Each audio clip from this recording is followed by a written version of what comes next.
Today I'm going to start the process of explaining to you how to improve any business.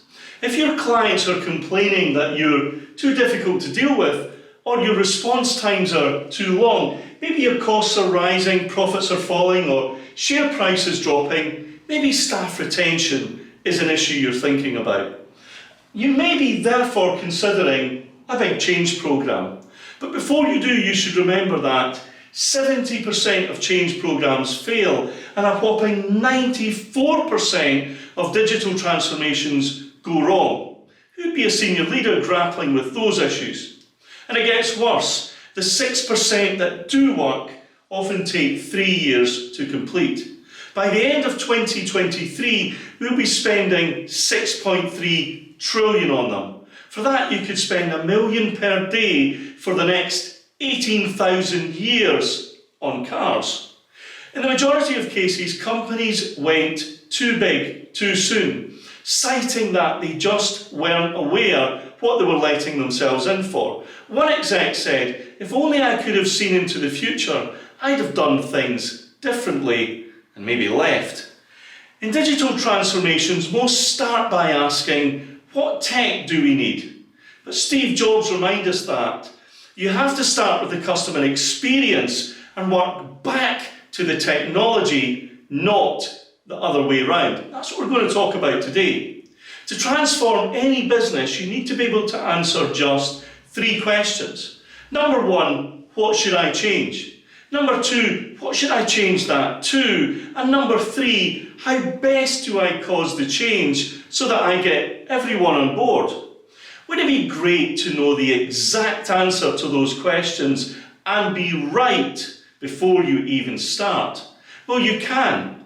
You just need to be willing to do 2 things.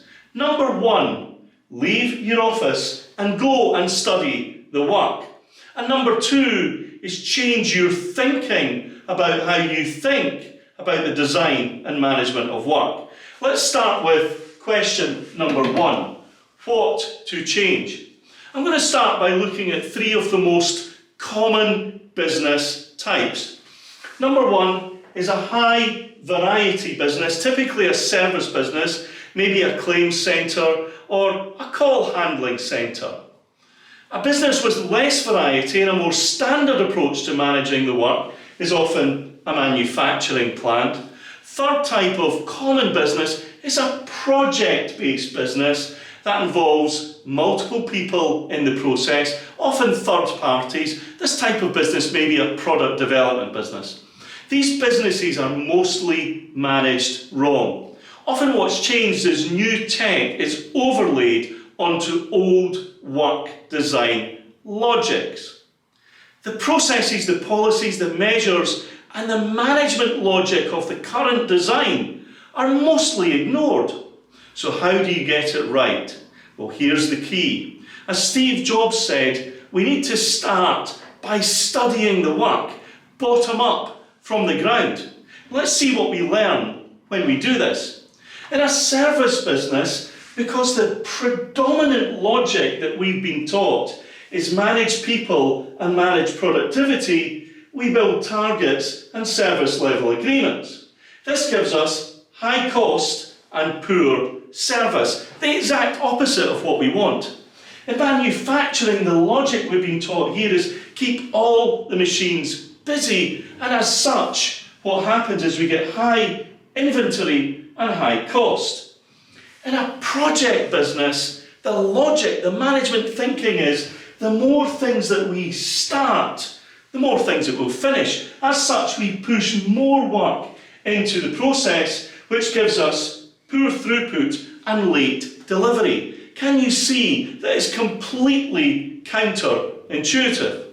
You see, if what we do instead is we start to learn to study, we can understand the relationship between how leaders think about work design, their logic, how that manifests in processes, job design, policy and measures, and therefore the effect on performance. But we have to do it back to front. We have to start here to understand org design and build up to the management logic. This can be your superpower. The person that can walk into any business and go, I know exactly what to change, and if required, what IT is needed. Then you can answer question 2. What will we change to? The answer will be obvious. If you look at a service business, your new predominant logic would be, let's create a business that has low effort for the customer, then productivity will come. In manufacturing, we just need to keep the constraint machine busy, and then we're going to get more product out the door. In projects, what we need to do is we need to limit work in progress and reduce multitasking, and we'll get more things delivered faster. Now, the final question: how do we cause the change? Well, now you know what needs to change, you can design learning experiences for people so that they can see what you see. Maybe you go and study offshore work and see that 43% of everything you sent away came back again. You now realise and can show everyone you're paying twice. If Superman had the choice, he'd switch his powers to studying, I believe. This is why companies like Toyota are valued at 30 billion, the top car company in the world. Why? Because every single manager, from CEO to team leader, is taught how to study work.